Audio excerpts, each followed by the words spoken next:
So you guys have reached a bit of a crossroads with the series at the end of season 2 going into season 3. It's not so much a sort of a relaunch, but a chance to really explore a lot of new directions for the characters and take the story in a different direction, isn't it? Be well, man. It is, but I do hope it's a bit of a relaunch, because what we really want to try and accomplish is make the show accessible to an audience that maybe hasn't experienced a show in the past. We're going to go back to what the pilot did, which was, if we have to fill in story to make it clear, we'll go to flashbacks. I do think it's an interesting crossroads, because we have to evolve away from Joe Carroll.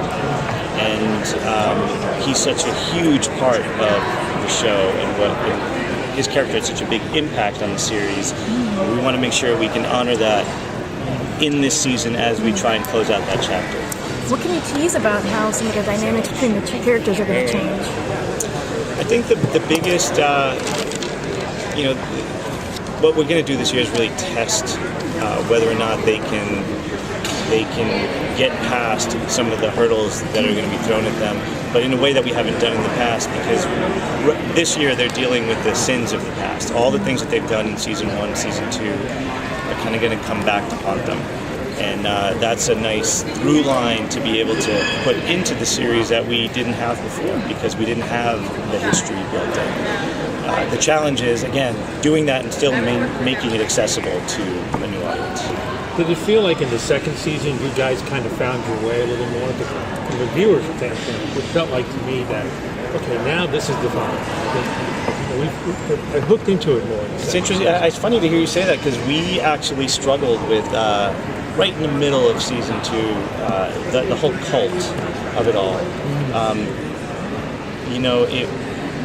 Kevin Williamson always knew where he wanted things to go, but as you start doing things and there's a million variables that go into making a creative decision, sometimes those variables are things that have nothing to do with the show.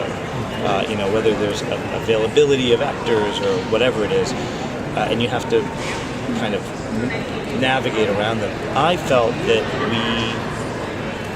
personally that the cult storyline took us too far away from what we do best. Joe suddenly, to me, lost a little bit of his power and mystery that he had. But Kevin's such a great writer. What we have in spades and what we've always done well is being invested in our villains and the character stories that our villains do have.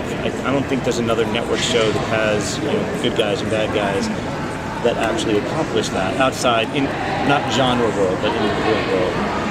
If it's Criminal Minds or NCIS, your bad guys are disposable. You set them up, you take them down.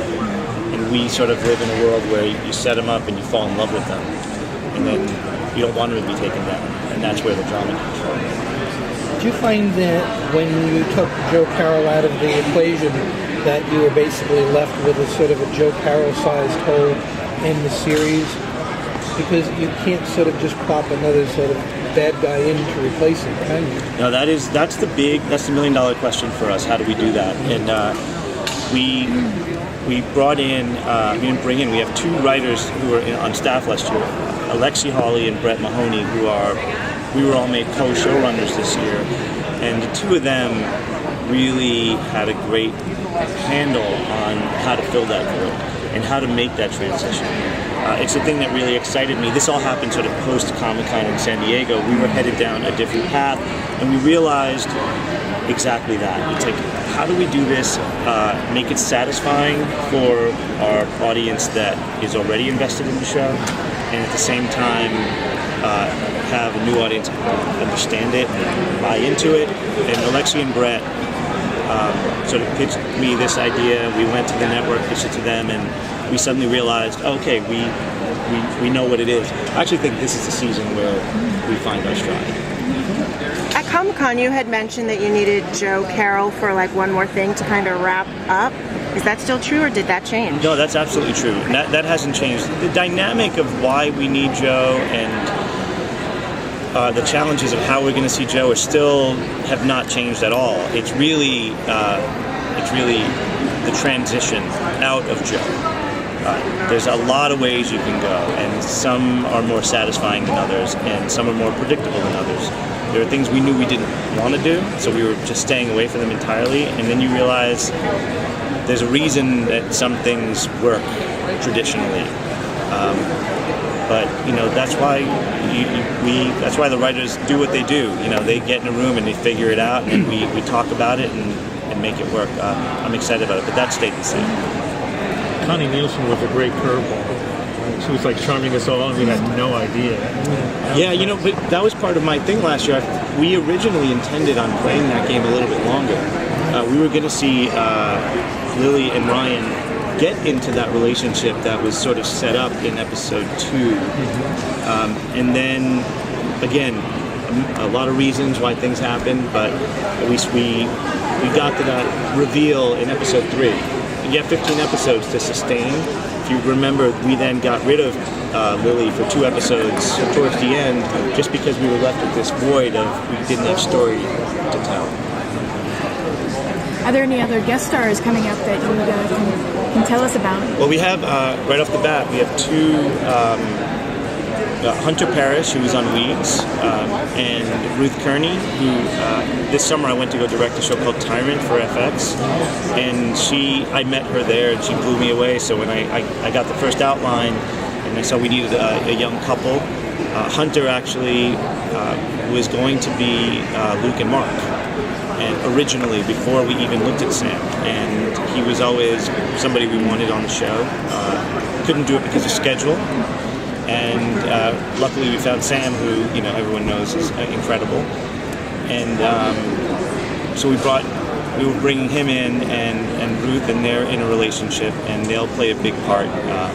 I don't want to give any more away than that, but it's really fun, and it's different than what we've done in the last 2 seasons. Are you guys having fun with the sort of the reversal of your lead characters in that Kevin now maybe has a short moment of happiness, which presumably you guys are not going to let last long, and Sean, who was sort of the much happier guy, is now sort of on a crusade of his own.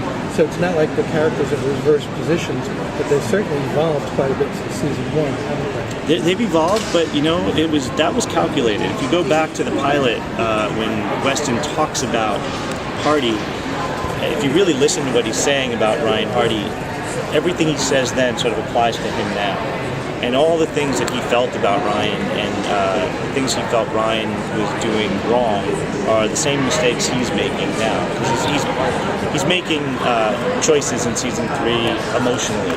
He's not thinking about them. And it makes sense. His father was murdered, and that bloodlust is hanging over him, and it ruins his relationship with Max.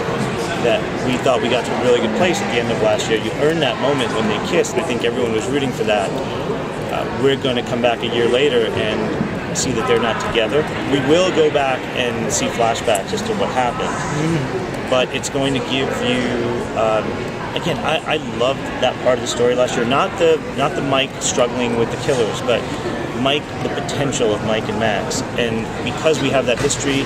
And we've earned that with our fans. It'll be a fun story to tell now outside of the world of just chasing bad guys.